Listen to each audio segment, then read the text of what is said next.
Welcome in the ring. Let's fight. Much to discuss this evening, and we did say, as we were leaving you last evening, that if we had sufficient reason to come on air before our regular Monday program, that we would come back on air and let you know some things that are happening.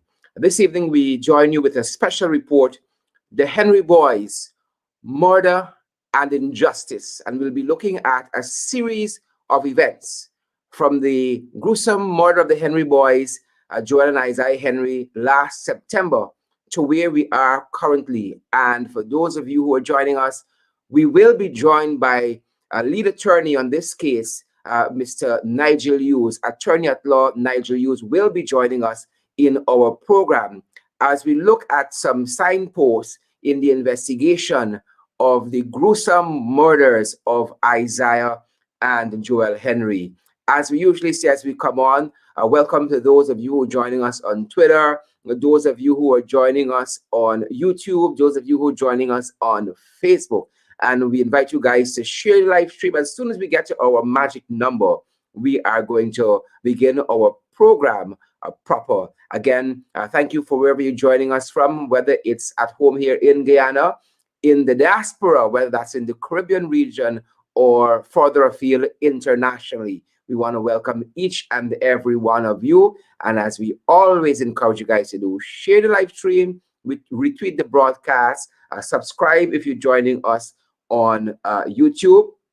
And thanks for all of you who are joining us on this Saturday evening for this very, very special report of In the Ring, whether it's Donna David or Irwin, Dawn Cook, Marlon King, or whether it's Pamela Sasharine.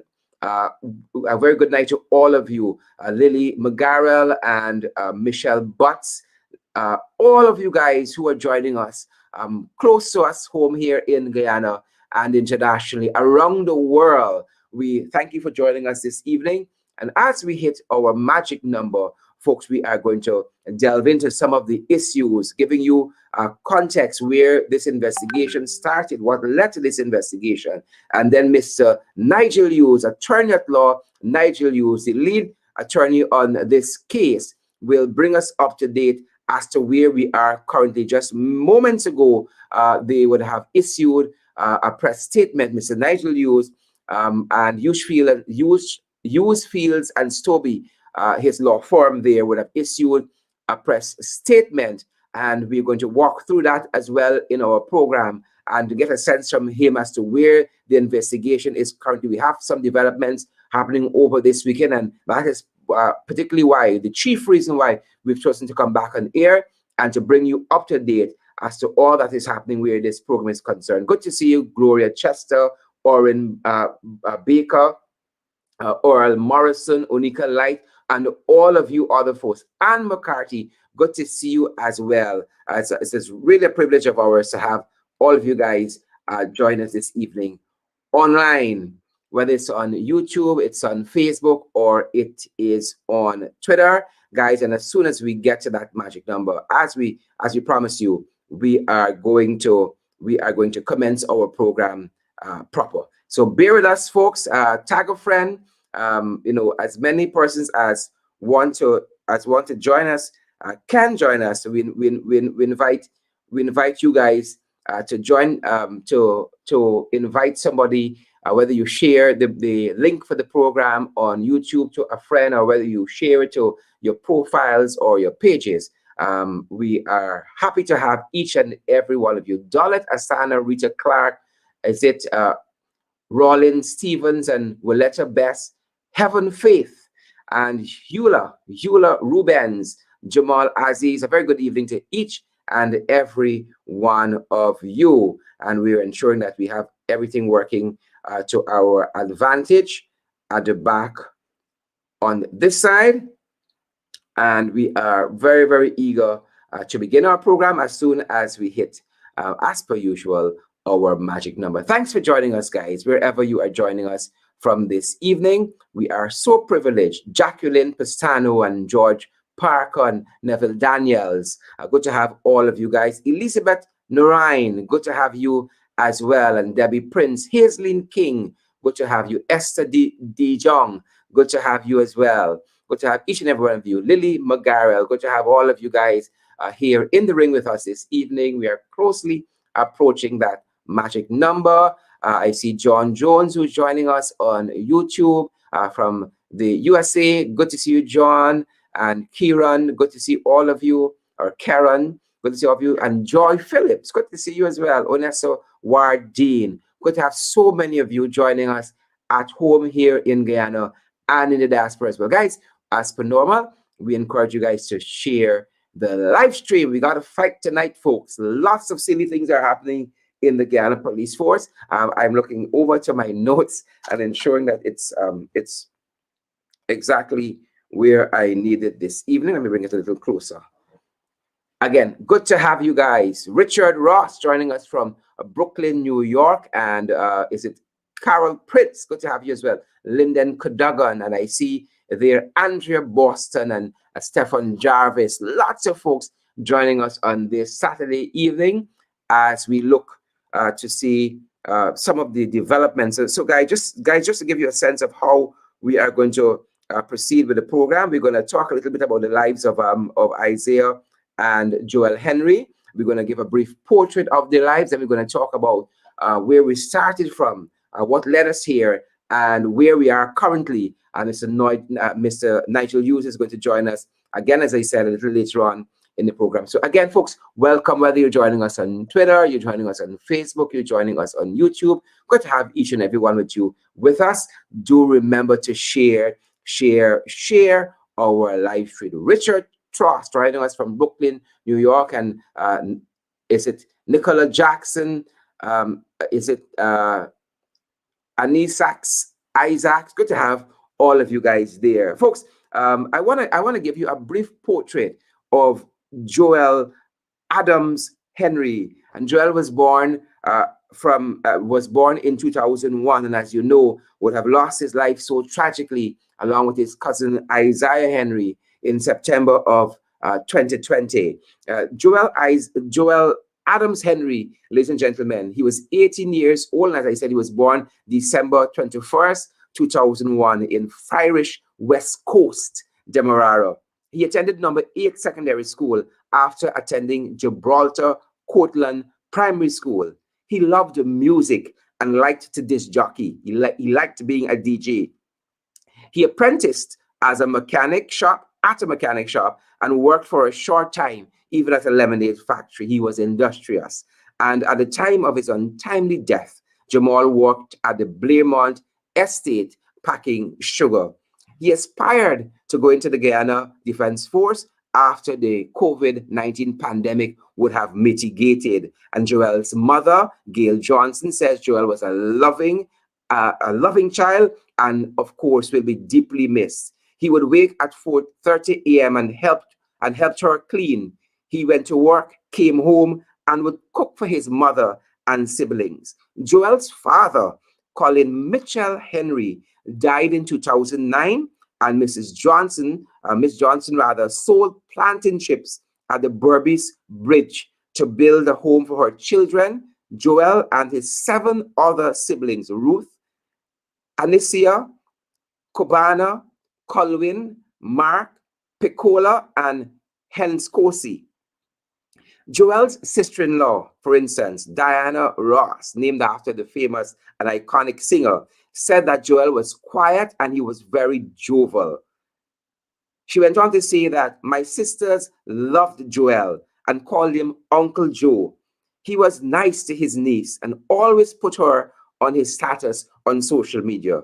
Joel was on his way home from work that Saturday morning when his cousin Isaiah Henry asked him to accompany him into the back dam to pick coconuts. Joel had gone to the back dam once before when he was younger, but was severely reprimanded by relatives, and so he desisted from going into back dam ever again. Both Joel and Isaiah's body, as we said, were found brutally murdered at the Cotton Tree back dam, and as you know, investigations are ongoing. As regards Isaiah Henry was born in 2002, viewers, and Isaiah saw the sunlight for the very first time on November 5th, 2002. His parents were overjoyed. He would later attend the Cotton Tree Primary School at number 8 Secondary School, where he made friends very, very easily. The family says that his father, Gladstone Henry, uh, um, as any parent would, is still shrouded in grief, and said that Isaiah loved to eat. He would spend his money on food. He had good size, his father says, but threw off as he grew up. That's how his father remembers him fondly. He wanted to be a mechanic and liked to be independent. He was trying to get work at the estate, but was held back because of his age. He even had a brief stint working with a rice farmer, drying rice. Both of these young men were very, very industrious.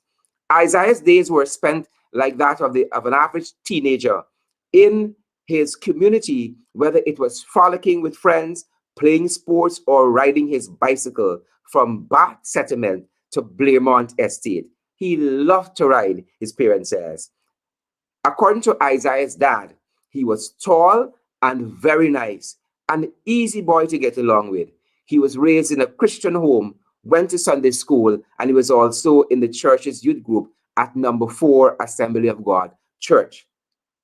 And finally, since Isaiah's gruesome death in the Cotton Tree Back Dam, where he and his cousin Joel, as you know, went to pick coconut and where he met his untimely demise, his mother, Patricia Henry, can hardly sleep. She deeply mourns the untimely passing of Isaiah Henry, as does his siblings, Gladstone Henry Jr., Isaac Henry, Tiffany Henry, and Aloma Henry Backus. And folks, that is a brief portrait of both Isaiah and Joel Henry. And folks, as we would have said to you, both of these young men met their untimely demise last September. Both of them, last September. They were cousins. And lived close to each other. Isaiah was 16 and Joel was 18. Their bodies were found on the 6th of September, 2020. They had gone missing on the 5th. And as family members searched the back dam for them,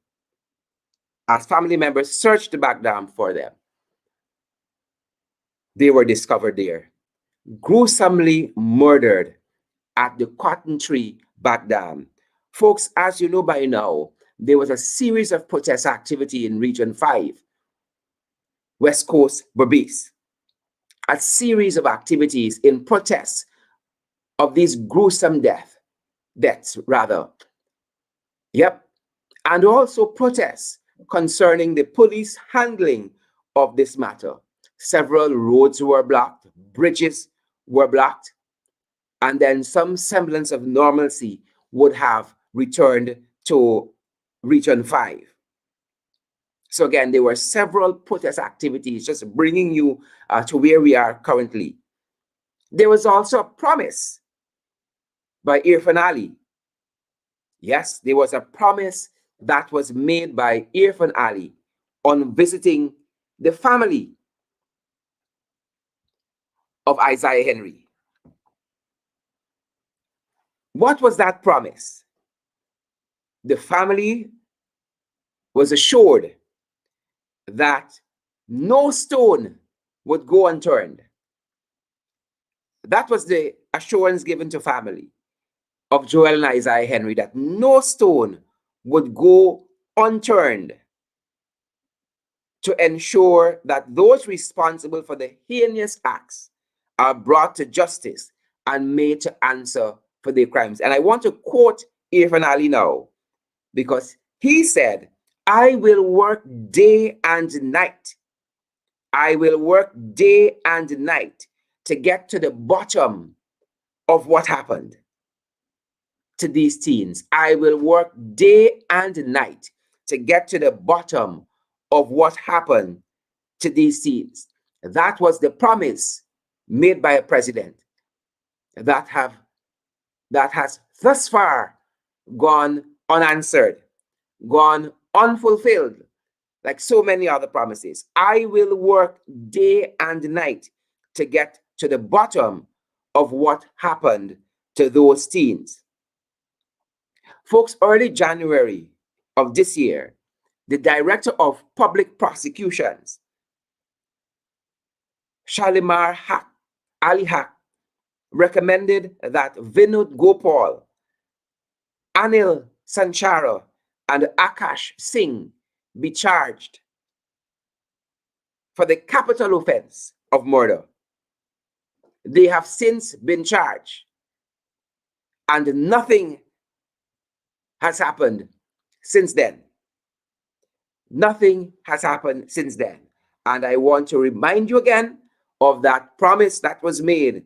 I will work day and night to get to the bottom of what has happened to those teens.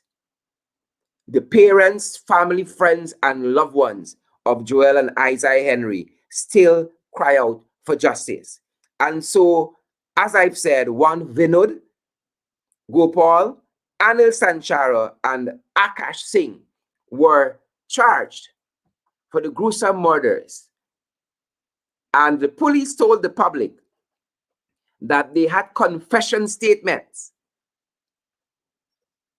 from these gentlemen, that they were confession statements from these three gentlemen who were charged. And yet, all of the young men, all of the men charged have been protesting their innocence. All of the men charged have been protesting their innocence. Take a listen. One day, you good? Yeah. We do. We do nothing, man. The man want me to give him a statement. Found someone in the prison. Let me say, tell me something in the lockup at the arm. Found something in the back. That man, you know what I mean? Yeah, okay. Want me to kill the man? No, me know nothing but I'm in here. Jacob for the advance to find out about me. Me know nothing but that. The advance means nothing. What's your name? What's the name, man? What's the name? The man is only what Mr. Mark. Just stay for the camera.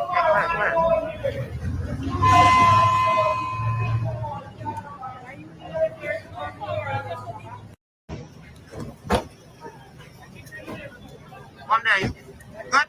Yeah. So guys, we've given you a sense of some of the things that led us to this point, some of the issues that have led us to this point. The police said that they had confessions from three men, Vinod Gopal, Anil Sanchara, and Akash Singh, and yet all three men are protesting their innocence. In addition to that, the family members also would have spoken to the public, protesting the innocence of their relatives.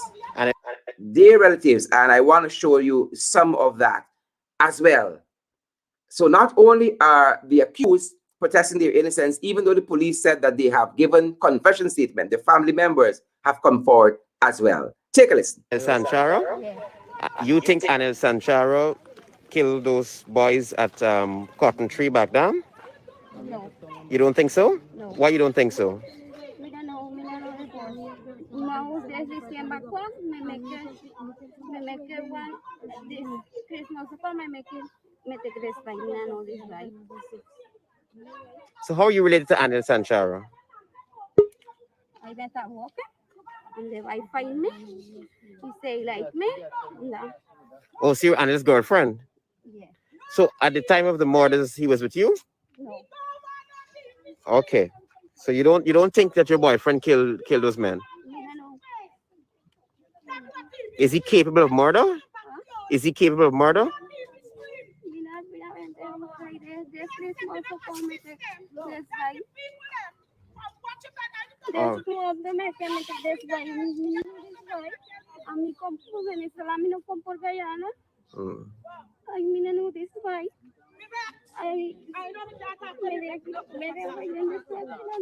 So you familiar with the other boys that your husband with? The other boys that were charged, you know them? The other two boys? You know the other two boys that get charged with him? On newspaper. Yes. But you know them before? You're sure you never know them? You never see them before? No way? No, porque mira cómo mira con Guyana, me come to Venezuela, I walk and this by reach me, Mhm. say like me, I may take this by, I mean, know this by. So, Only Christmas to come, me take this by me. Only Christmas. Yeah. Okay. And what's your name? Meaning, I think this thing I'm like, meaning I was like, Okay. Okay. Thank you. Thank you. Hello. We are coming to you live from the Blairmont Magistrates Court, where they expected the matter. Yep. So that is some We'd of the expected family members protesting the innocence of their loved ones who the police said they had confessions from, but the accused themselves say they don't know anything about the murders of Joel and Isaiah Henry. The matter went as far. The matter went as far as there was a specialist that was brought from Argentina, the Argentine forensic anthropologist, Dr. Luis Fondebreda. I hope I have my pronunciation correct. Fondebreda, who came, and the Ghana police force and the Ghana government give them hell to get any information. Give them hell and put up roadblocks at every step of the way to prevent them from getting any meaningful information on this matter. And while the family of Joel and Isaiah Henry were attending one of the briefings from the forensic anthropologists and were returning home, they were stopped. And for what the police said was a failure to produce a driver's license, ended up into a huge commotion. Just giving you some signposts of activities along the way, events along the way that has brought us to where we are this evening on this issue. And I want to share some of that with you. Here's what transpired when the family was stopped for a suspended license.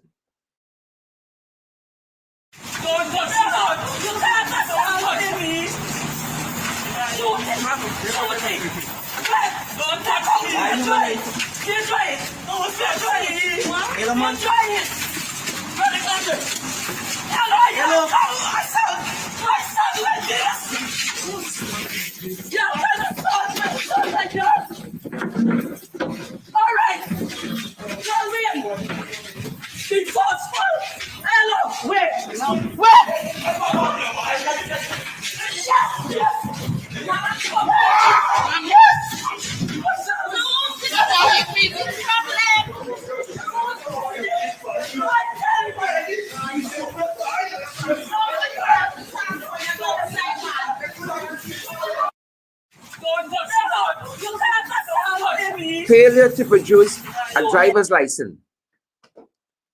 Failure to produce a driver's license. And then after Isaiah and Joel Henry were laid to rest, this was some of the scenes when government ministers would have showed up at the funeral service of those young men. This is what would have transpired.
Folks, clearly how the investigation has gone and has been going. The members of the administration has been deemed persona non grata, or were deemed persona non grata at the homegoing ceremony for both Isaiah and Joel Henry. I want to welcome this evening my guest, the lead attorney on this case, Mr. Nigel Hughes. Mr. Nigel Hughes. Ladies and gentlemen, Mr. Hughes, a very good evening. Welcome. I'm getting some challenges with your audio.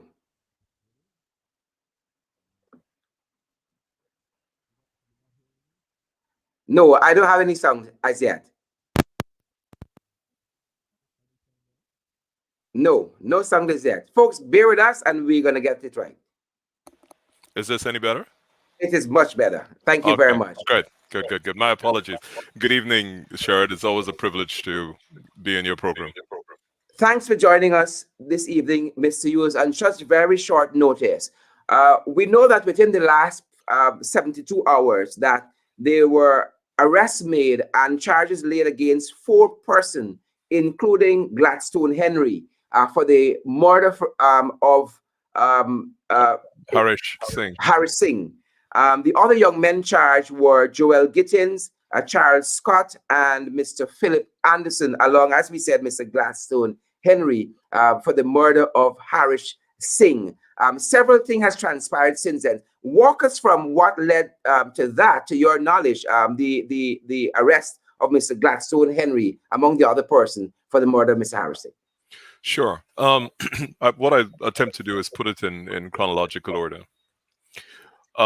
Sometime during the course of last week, the police arrested a gentleman called Philip Anderson. He didn't have a lawyer. He got arrested. And after he was arrested, sometime on Thursday, I believe, they issued a wanted bulletin. This would have been Thursday evening. Issued a wanted bulletin for Gladstone Henry Jr., which is the son of Gladstone Henry Sr. and Patricia Henry, and he's also the brother of Isaiah Henry. The wanted bulletin was for him for the murder of Harish Singh. I was not in Georgetown on Friday and half of Saturday. I was in Cameron. So his parents opted to wait until I returned. And at about 1:30 on Saturday afternoon, I took him. I was accompanied by Attorney at Law Kiswanda Jeffa and his parents, Gladstone and Patricia. We went to CID headquarters, where as soon as he went, he was arrested. We were told that the officers who were investigating the murder of Harish Singh were out of town at the West Coast Base, and that they will contact us when they're ready to question him. I must have left there somewhere around 2:33 in the afternoon. I left his parents there. Around 6:15 in the afternoon, I received a call that the investigating officers had returned and they were ready to interview Gladstone Henry, the suspect. We went to Ivleri, and in our presence, that's the attorney's presence, 2 police officers, Mr. Anais and Mr. De Silva, interviewed him. At the end of that, he maintained his silence as advised by counsel. At the end of that interview, I inquired, first of all, I told Mr. De Silva and Mr. Anais that there are several eyewitnesses available. Would you like us to bring them to the police station so you can take statements from them? Or would you like us to take the statements and bring them in? And I indicated that these alibi witnesses could confirm that Gladstone Henry was at his parents' home on the 9th of September 2020 when Harish Singh was murdered. The reason why the 9th of September is such a significant date is because that's the date that the post-mortem took place into the bodies of Isaiah and Joel.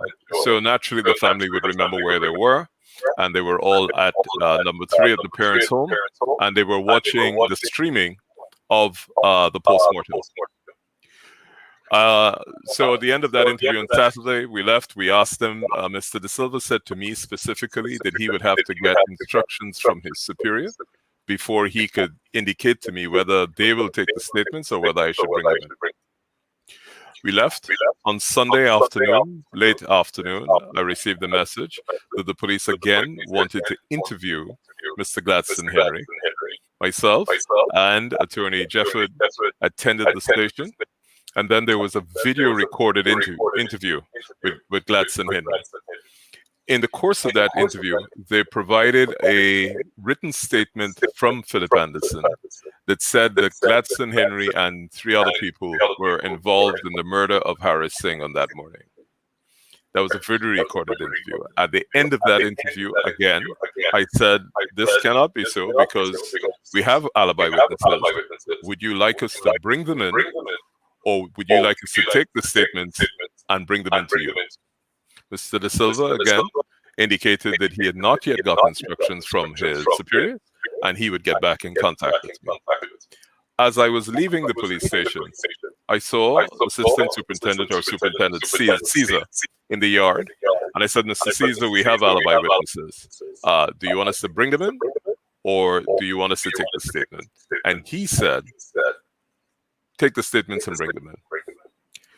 I immediately relayed this to the parents of Gladstone, and the following day, 10 alibi witnesses, all of them were women, and I commend the women for always willing to come forward, came to our office, and several attorneys interviewed them, took statements from them. They signed those statements. Each and every one of those witnesses confirmed that Gladstone Henry, on the morning of the 9th of September 2020, was at the family home at the time when Harris Singh was murdered. They actually gave information of how they got the information that Harris Singh had died, a man by the name of Douglas came, and each and every one of them said that Mr. Sarabo and an Indian officer came to those premises while Gladstone Henry was there, spoke to Patricia Henry, and left. Patricia Henry, in her statement, described what Sarabo had on. She said he had on a light blue shirt, black trousers, and black shoes. Not a uniform. This is in plain clothes. I personally took those 10 statements to the police headquarters and submitted them. That afternoon, one of our attorneys, Narissa Leander, emailed the Director of Public Prosecutions and told her that we had 10 statements exonerating Gladstone Henry of the murder of Harris Singh. Later in the evening, I personally sent an email to the Director of Public Prosecutions referring to the same statements and expressing my concern that a miscarriage of justice might have been occasioned. The following morning, we are all waiting around to find out what was going to happen with Gladstone and all the other boys. No information. We kept calling the police. They wouldn't respond to the phones. And somewhere around 2:30, we got information that the police had traveled all the way to West Coast Babies behind the backs of these 4 men and had filed charges for murder and had brought them up before Magistrate Peter Hugh. We got the link.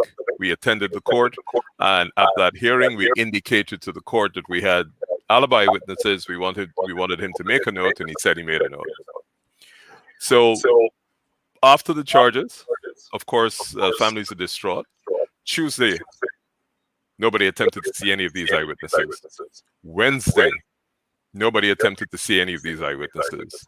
Thursday morning at 10 o'clock, we had a press conference in which all 10 eyewitnesses attended. I hosted that press conference, and those eyewitnesses recounted what had happened on the day individually, and they were questioned by various members of the press. Fast forward to Thursday afternoon after the press release. Up to that time, not a single police officer had attempted to speak to any of these eyewitnesses. And the police then issued a press release in which they said the following things. One, that Gladstone Henry did not video record the postmortem. 2, there was no video recording of the postmortem other than by the police. 3, that Sarabo was at the postmortem that morning, and they attached to their press release a photograph of Mr. Sarabo. 4, without even interviewing any of these witnesses, they said that these witnesses had perverted the course of justice, or had attempted to pervert the course of justice by submitting statements saying that Gladstone Henry was where he was at the time. They also suggested I was somehow responsible for orchestrating this entire thing. This is on Thursday evening, they issued this statement. When I saw the statement, I was in shock that they would actually say this. So I immediately contacted the 10 witnesses. Actually, I was only able to contact 6 because I think 3 had left to go up the river or gone somewhere. I was unable to contact them. And I said, you have to come down on Friday morning so that we can go to the police, so you can present yourselves and say that these are your statements and they can question you. We arrived at the police station at about 11. And in an unprecedented scene, we were met between 10 to 15 police officers, all with cameras, video recording these 6 women as they came in with Mr. Henry. I actually thought when I saw that large number of people, I thought it was the press. I said, oh, wow, the press were aware that we were coming in. And it turned out to be between 10 to 15 police officers, CID officers. Wow. And they videotaped these people. As soon as the women got to the top of the step in CID, they were asked to go in. These officers continued to video record them. And let me just say this so I don't have to repeat it.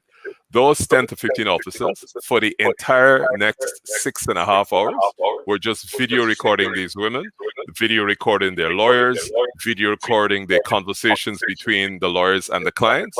And this was clearly an attempt to intimidate them. Barbados women, they weren't intimidated. So one by one, they were interviewed in a video recorded interview in which they were told that they were suspects for the offense of attempting to pervert the course of justice. And they were told that the attempt to pervert the course of justice was the submission of the statements. Each and every one of those women, without fail, confirmed not only what they had said in their statements, but confirmed that on the 9th they were there.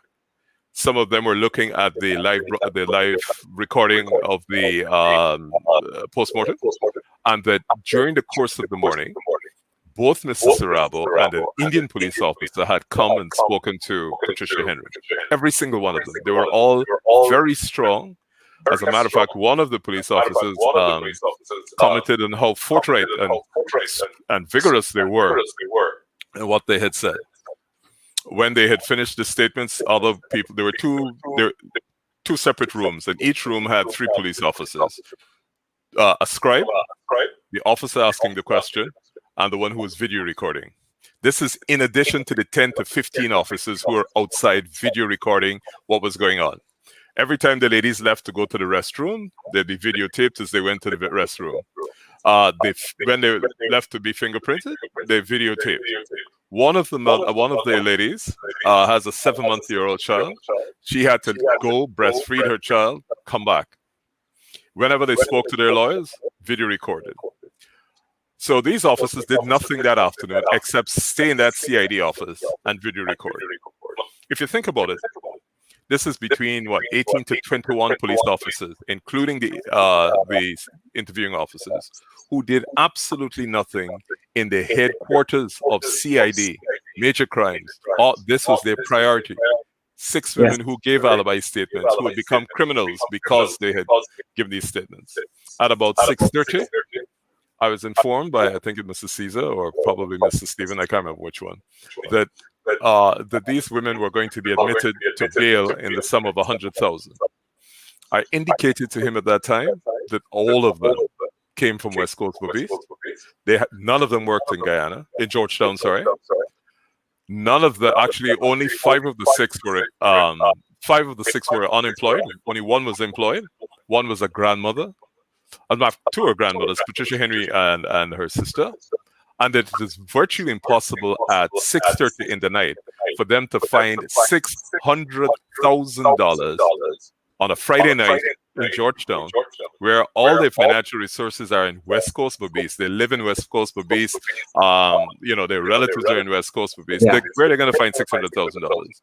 And they said they're very sorry. They have to find the $600,000. One of the ladies, the one who was working, her relative or friend of hers came and bailed her, and the remaining 5 women were taken to the East La Penitence lockup, where they were placed in the cell. Mr. Henry then drove all the way back to West Coast Bobis, raised the funds, raised some of the funds. Some very, very kind persons, probably don't want to be named. We started a drive to raise the bail for the other ladies who were in custody. And we managed by about 11:30 that night to raise the $500,000 to bail the remaining women who were in police custody, who were in the lockup at East La Penitence Police Station. Those women did not get home probably until, I don't know, like 1:30 that evening in West Coast Police. During the course of today, of course, we were reviewing some of the statements, reviewing what had happened. And very late this evening, we prepared a statement which updated the public on what was happening. And we specifically addressed the police issue.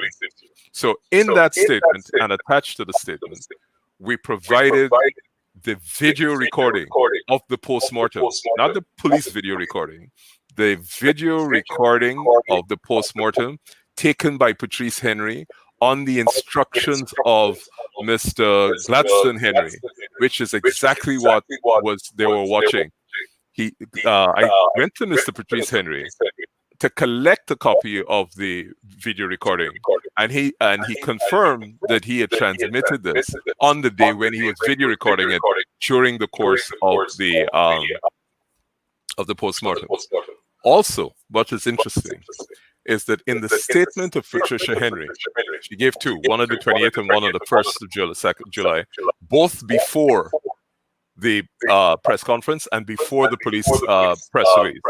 And in that statement, she described, as I said before, the clothing that Mr. Sarabo had on. And when the police released the statement, Mr. Sarabo had on a blue shirt, black pants, and black trousers. The exact clothing. The exact clothing, and it's not police uniform. This is the colors he was wearing. Yeah. So unless Miss Patricia Henry was possessed of immaculate foresight, or Mr. Sarabo only wears clothing that he had on that day, there's no way she would have known that the police photograph would have confirmed that. Last thing before I know it's quite long. The police in their press release said they had gone to the home of 2 people, Claudette Kirschus and Bibi, and I wouldn't attempt to pronounce her surname, it's quite long, and they couldn't find them. When I spoke to them, they called their relatives, and their relatives said at absolutely no time did any police officer go to their homes to ask for them. So that is where we are. All those women have to return to the Criminal Investigation Department headquarters on Tuesday morning at 9 o'clock. Mr. Hughes, it would appear that the police had no interest in these women, save and except after they would have been part of your press conference hosted by your law firm. In terms of being alibi. Here's what's the most disturbing aspect of this. And I'll use the same example that I used earlier today. Sure, if the 2 of us are sitting down in a shop in Buxton having a drink between 3 and 5 o'clock in the afternoon on the 12th of May, and we sit there, you take a beer, I take a glass of wine, we eat some cutters, and at 5 o'clock you leave. You are then arrested and charged for murder that occurred during that exact time. 3 to 5. You're taken to court, and I read in the paper that Sherrod Duncan is charged with murder that occurred between 3 and 5 on the 12th of May. And I said, that's impossible, because he was with me. I was drinking with him. They had a bartender, and there were other persons in the bar. And I go to the police station and I say, "Dear officer, this can't be correct. I'd like to give a statement because Mr. Duncan and I were in the shop in Boston on the 12th. He was drinking beer, I was drinking wine.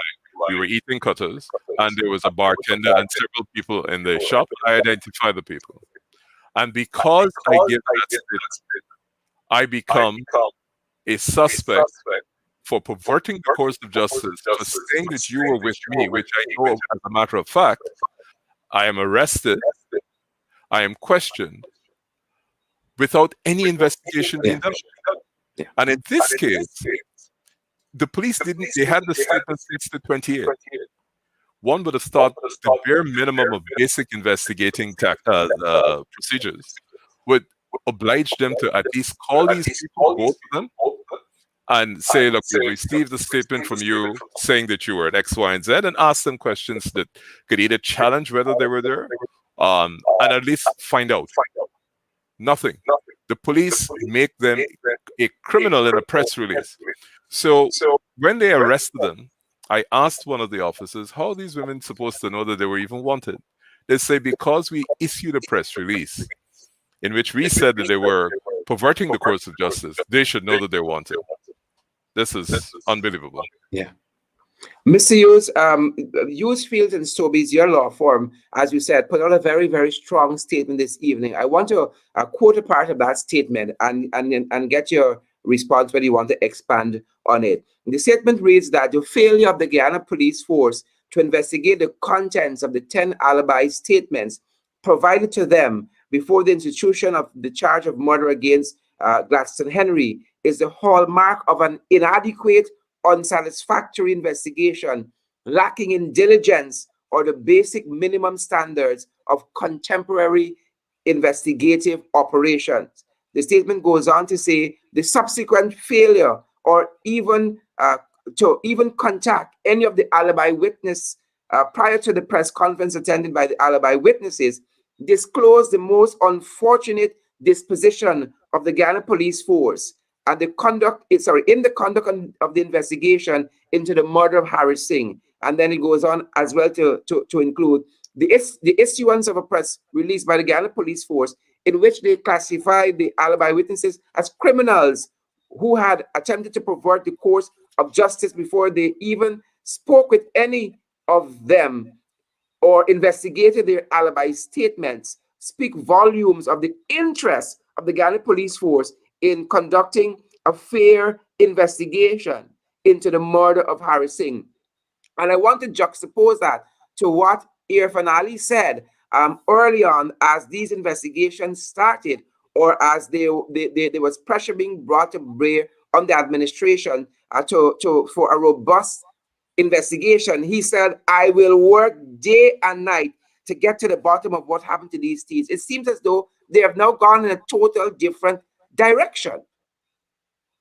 Sherrod, you will remember from the time of these very brutal murders, we said that we wanted the most diligent forensic examination conducted into the investigation of the deaths of these two young men. We said that from the start. We said we wanted a diligent investigation into the murder of Harry Singh. We went on to say from the start, long before anybody was arrested, charged, we said, look, we don't want confessions because confessions are not reliable. We expressed our fear and skepticism that the police are going to produce somebody who is going to confess. We said, let us get the best forensic help available globally to help us solve this crime. We took it upon ourselves, particularly the Guyana Human Rights Association. They identified the best forensic team globally. They said it would cost X. The Human Rights Association and its friends raised funds to bring the leader of that team, a forensic anthropologist by the name of Dr. Funderbryer, who you referred to before. He came to Guyana. You would have thought, given his skills and his immense abilities, particularly in solving other crimes globally, that the police and the government, following the commitment by the Honorable President, would have been more than willing to accept the assistance. They didn't have to pay for this. We had raised funds to bring the entire team here. And on his only meeting with the Minister of Home Affairs, at which the crime chief was there and Mr. Mike McCormack from the Guyana Human Rights Association was present, it was clear in the words of both Mr. McCormack and Dr. Funderby that the government had no interest whatsoever in taking the skills or taking advantage or deploying the skills of Dr. Funderby and his team. We read in the press afterwards that, that some FBI person was going to be here. We heard that the Caribbean security team was coming and did come. The only statement I'm aware of issued by them, they said that the Guyana Police Force is very capable and competent to solve this crime. Some time passed. Dr. Funderby went to the scene of the murders, where the scene where the bodies were found, not the scene of the murders necessarily. And he asked or sought access to the forensic reports and other evidence that had been gathered up to that time, and he was refused any access whatsoever.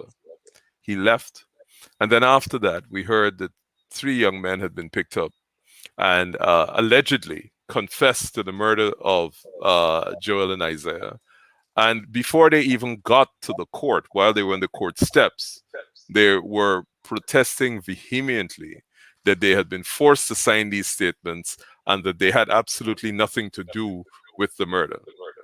We expressed, we meaning the family and myself, expressed grave reservations about whether or not the Guyana Police Force had actually identified the persons who were culpable for the murders of for the murders of Joel and Isaiah Henry.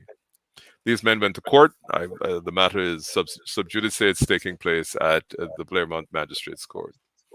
All this time passing, nobody, including Mr. Anderson, gives any statement to the police about being involved in the murder of Harris Singh. Mrs. Henry and Gail Johnson go on a Rickford Burke program 2 weeks or a week and a half before this recent fiasco. And Mrs. Henry is very strong and scathing in her comments about her lack of confidence in the police, the actions of the police. She says she has no confidence in what has happened. She doesn't believe that the people who are charged with the murder of her son are actually responsible. And she expressed in no uncertain terms her complete lack of confidence in the Guyana Police Force. She says that they were rude, they didn't contact her, etc., etc. The next night, Rickford Burke, I think, interviewed Mr. Nandalal. Had a program, he didn't interview Mr. Nandalal. He had a program in which he was quite scathing on Mr. Nandalal. And then the police kicked into action, arrested Philip Anderson. And we don't know what basis they would have arrested him. Because for the last year and a half, there's been since the time of the murder, there's been no evidence. They pick him up, doesn't have a lawyer, doesn't have any representation, family doesn't know where he is, and he's alleged to have given this statement.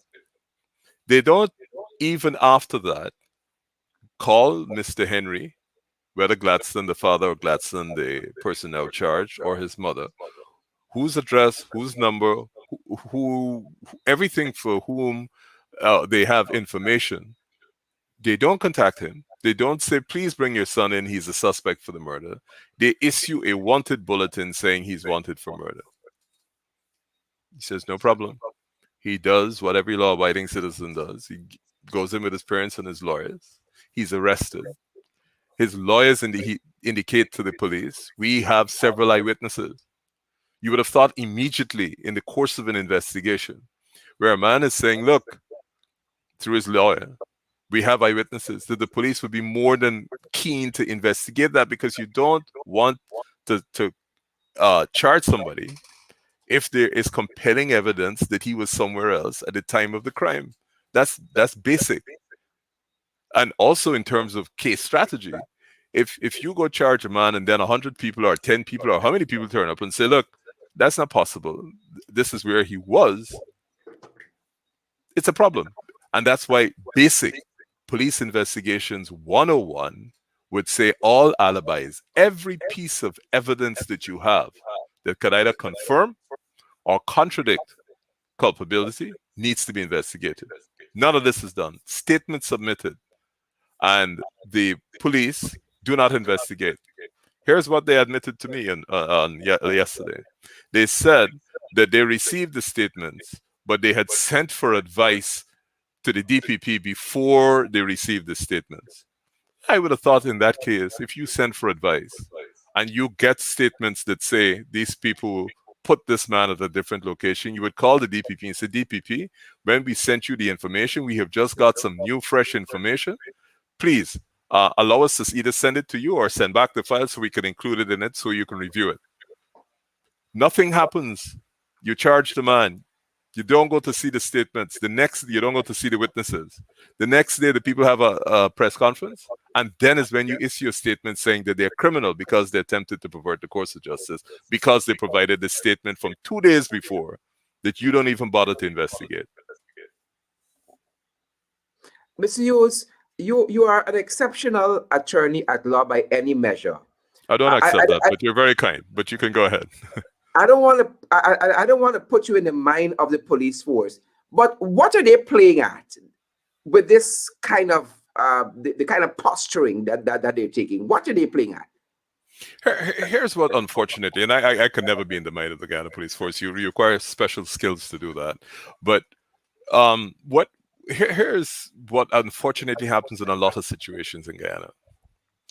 They having dug themselves and committed themselves to a particular position, don't want to be embarrassed by saying, oh, we might have been wrong, we should have done this. So they are now attached in a position despite all the evidence that may contradict it.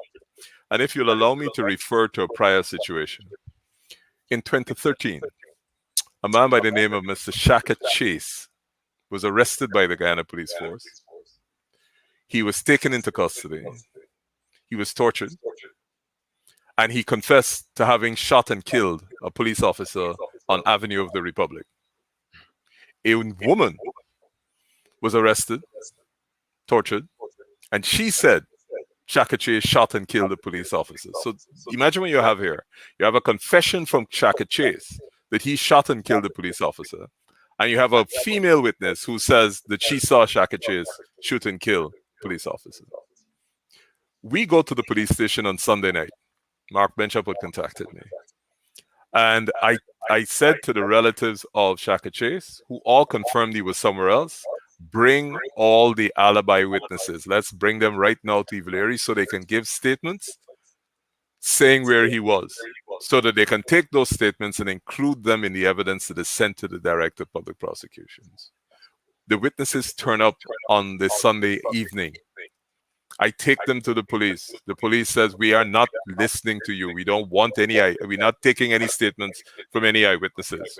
We don't want your eyewitnesses. I held a press conference outside of the CID headquarters, both asking the eyewitnesses to speak and to indicate that the police had refused.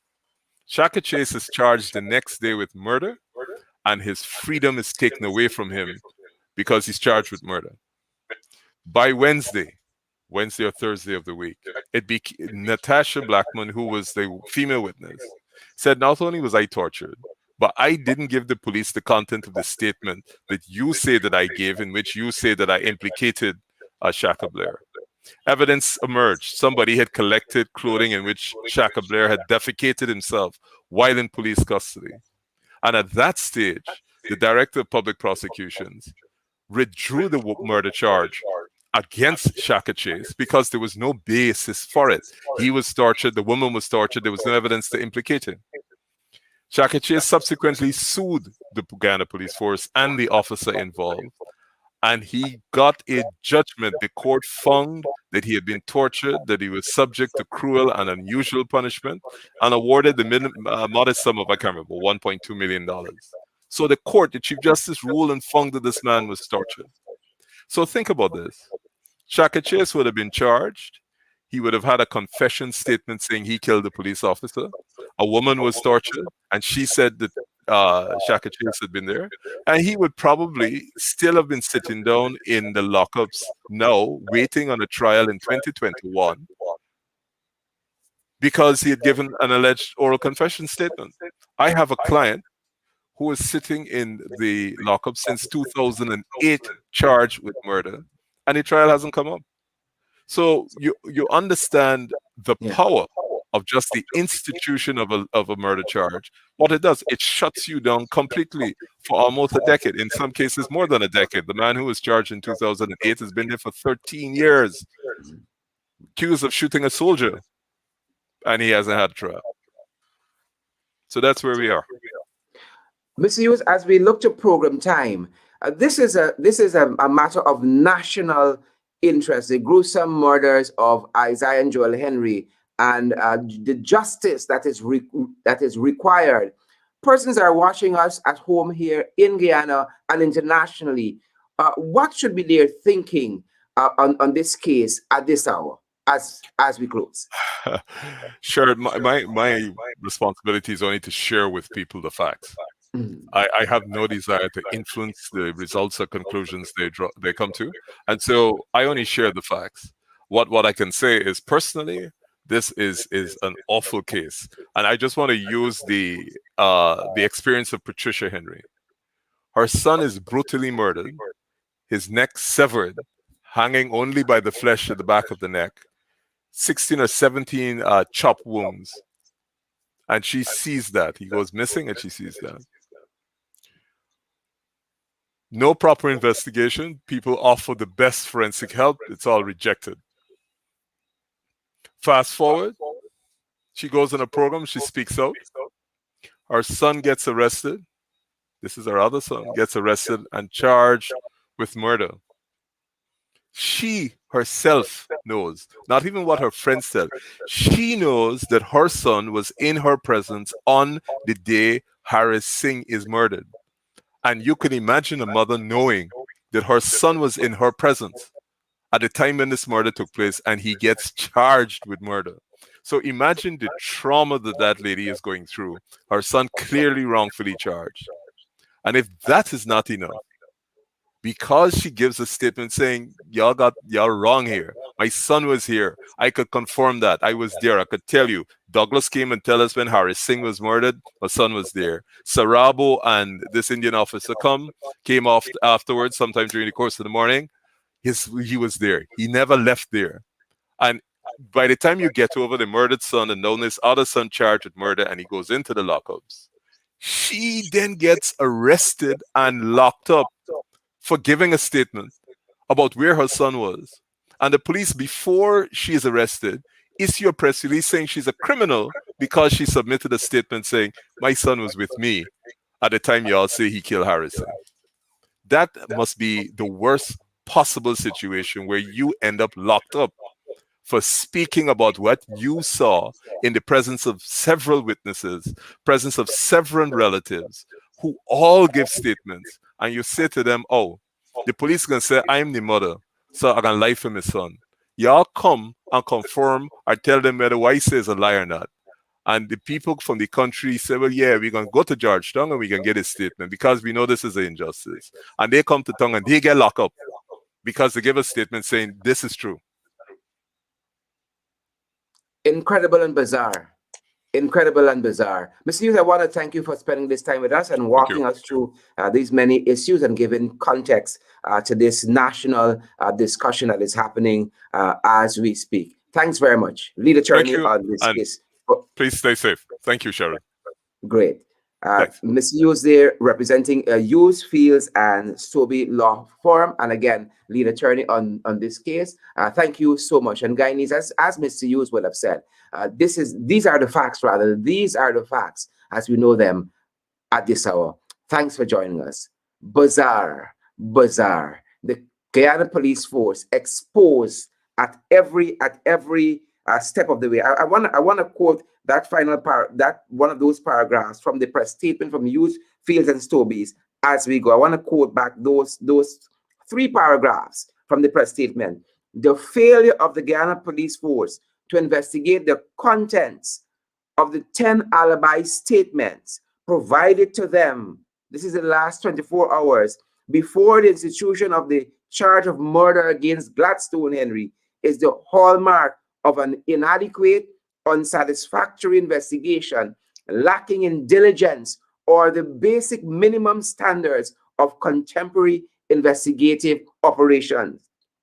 The subsequent failure to even contact the alibi witness prior to the press conference attended by the alibi witnesses discloses the most unfortunate disposition of the Ghana police force in the conduct of the investigation into the murder of Harsh Singh. The issuance of a press release by the Ghana police force in which they classified the alibi witness as criminals who attempted to pervert the course of justice before they had even spoken with any of them or investigated their alibi statements speaks volumes of the interest of the Ghana police force in conducting a fair investigation into the murder of Harsh Singh. And folks, those are the facts as we know them at this hour. Shame on the Ghana police force. Thanks for joining us. Social distance, wear your mask, sanitize, and practice all of the other COVID protocols that are in place for your health, your safety, and that of your friends and your loved ones. Stay safe, folks. Thanks for joining us.